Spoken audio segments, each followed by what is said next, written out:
Guys आता आपण आणलेली आहे मुशी. सो आता मी करणार आहे मुशी फ्राय. मुशीचं कालवणही करतात, पण मी आज मुशी फ्राय करणार आहे आणि कोळंबी आणली त्याचं कालवण करणार आहे. सो लेट्स सी आता हे कसं बनवतात. हा आहे लिंबू.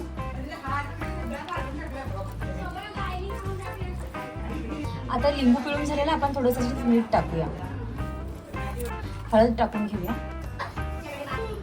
आणि हे लाल तिखट. तुम्ही बोलाल कुठल्या पद्धतीची, तुम्ही समजून घ्या कुठल्या पद्धतीची काय. आता कॉमेंट्सवर यायला आमच्या इथे असं नाही करत, तुमच्या इथे असं नाही करत. आणि ही आहे धणापूड, मी टाकते. तुम्हाला टाकायची तर टाकू शकता, नाही तर नाही टाकू शकता, तुम्ही नका टाकू असं. हा काश्मीरी लाल आहे, फक्त कलरसाठी. एवढं काय याला तिखटपणा नाही आहे. बेडगी मिरची आहे, याला एवढा काय तिखटपणा नाही आहे. त्याच्यात आगळ किंवा काही टाकला नाही आहे. जर तुमच्याकडे लिंबू नसेल तुम्ही आगळ टाकू शकता याच्यात. माझ्याकडे आगळ नव्हता म्हणून मी लिंबाचा रस वापरला. छान अर्धा लिंबू मस्त पिळला आहे. आता हे आपलं मीठ, हळद, लाल तिखट सगळं लावून झालेलं आहे. थोडंसं मॅरिनेट करायला ठेवूया आणि ह्याच्यानंतर आपण तांदळाच्या पिठात किंवा गव्हाच्या पिठात थोडंसं रवा टाकून त्याला फ्राय करून घेऊया. ओके, आता हे गव्हाचं पीठ घेतलं, ह्याच्यामध्ये आपण थोडंसं मीठ, लाल तिखट, हळद टाकूया. मीठ जरा बेताने टाकायचं, कारण का आपण ऑलरेडी मच्छीमध्ये मॅरिनेट करताना मीठ टाकलेलं आहे. अगदी किंचित हळद टाकते मी आणि लाल तिखट. थोडंसं मीठ टाकूया. आता याला छान मिक्स करून घेऊया.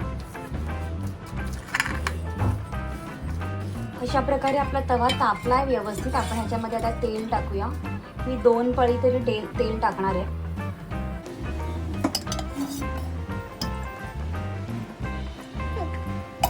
आता तेल चांगलं गरम झालं की आपण ह्याच्यामध्ये मुशी सोडूया. मुशी फ्राय करून घेऊया. आता आई करते कोळंबीचा रस्सा.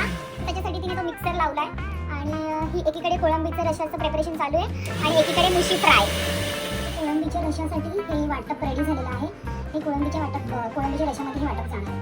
कांदा टाकलाय, खोबरं टाकलाय, लसूण टाकलाय, कोथिंबीर टाकली आहे आणि लाल मिरची टाकली, बेडगी मिरची बस. कोळंबी आहे आता हे मी साफ करून घेते. मच्छीवालीकडून साफ करून आणली आहे, पण ते याच्यातले जे काळे धागे असतात मध्ये, सो ते मी व्यवस्थित काढून घेते. गाईस ही बघा अशी पोटात घाण असते, हा आपल्याला काढून घ्यायचा आहे अख्खा त्याचा धागा, नाहीतर मग आपलं पोट दुखतं किंवा हे असं बाधतं. सो मी आता हे काढून घेते आणि नंतर छान वॉश करून घेते. जर हाताला निघत नसेल तर असं चाकूने त्याचं थोडंसं कट द्यायचा आणि ते व्यवस्थित निघतं. हे बघा, अलगद खेचून काढायचा हा धागा. हा बघा, कोळंबीला छान धुवून घेतल्याचे धागे काढल्यानंतर आता आपण हे पाणी काढून घेऊया आणि ह्याच्यामध्ये लिंबू आणि हळद मीठ लावून थोडं ठेवूया. ह्याला जो अर्धा लिंबू राहिलेला आपला त्याचा रस अख्खा आपण याच्यामध्ये टाकूया. हळद टाकली थोडी, मिक्स करून घेते.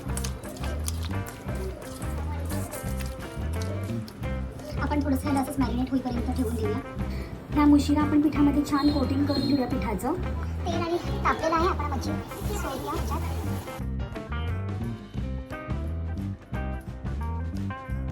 सो आता आपलं व्यवस्थित सगळं फ्राय करायला रेडी आहे. मी तव्यावर सोडलेत त्यांना. थोडा वेळ झाल्यानंतर आपण याला पलटी करून घेऊया.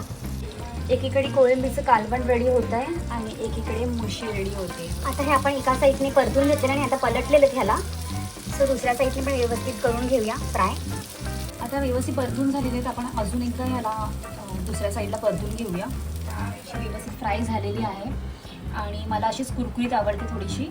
तुम्हाला ज्या पद्धतीने आवडत असेल त्या पद्धतीने तुम्ही करू शकता. सो आपली मुशी आहे रेडी.